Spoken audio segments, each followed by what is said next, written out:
তারপরে আল্লাহ রাসূলের হাদিসটা শুনেন, আমি বলি একটু শুনেন, এটা তো লাভ হবে আপনার। একজন সাহাবীর ছেলে এরকম মারা গেছিল, যাদের থেকে হাদিসটা আমি বলছি।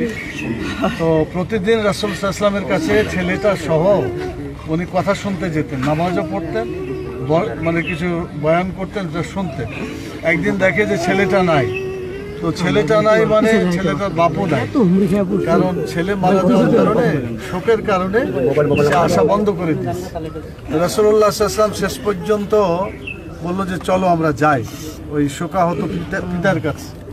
তো যাওয়ার পরে তো সে আছে এবং আপনার মতো এরকম বিভিন্ন শোক প্রকাশ করছে।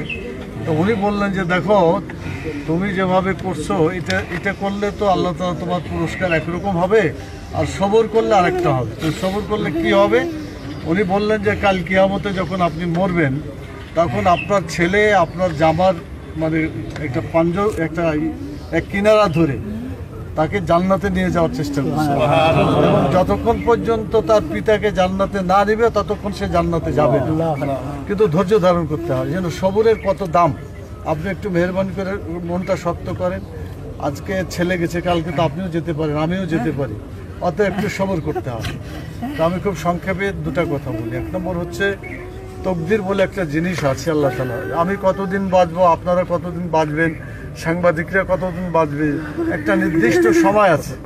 সেই সময়ের ব্যাপারে আল্লাহ বলছেন ইজা জা আজালুহা লা ইস্তাখিরুনা সাআতাও ওয়া লা ইস্তাকদিমুন, মানে যখন নির্ধারিত সময় এসে যায়, এক মুহূর্ত আগেও হয় না, এক মুহূর্ত পিছনেও যায় না, ঠিক টাইমে আল্লাহ নিয়ে যান।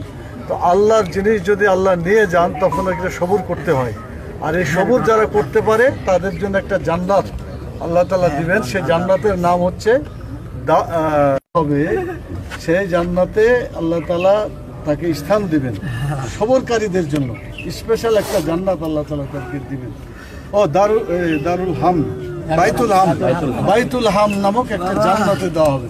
তো আপনি বাইতুল হাম নামক জান্নাতে যেতে পারবেন ইনশাআল্লাহ। আর আপনি কান্নাকাটি করলে সন্তান তো আর ফিরে আসবে না। আর আপনি যদি অধৈর্য হন তাহলে ওর মা তো আরো অধৈর্য হয়ে যাবে, ছোট বাচ্চারা আরো অধৈর্য হবে। আপনি সবর করেন।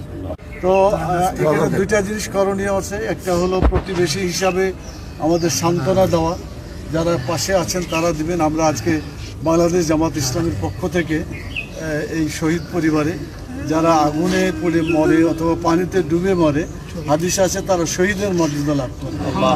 তো আমাদের এই আসলাম ভাইয়ের ছোট ছেলে জুনায়েদ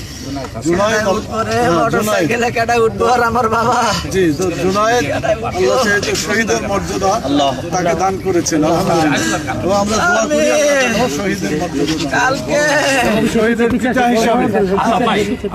শহীদের পিতা হিসাবে পর্যন্ত বলছিলাম আব্বু আমার বাপে ভাত খায় নাই, আমার বাপে তো ভাত খাইছে। আজকে দেখলাম আমার বাপের ব্যাগটা টিফিন বাড়িটা ভাত খাইছে।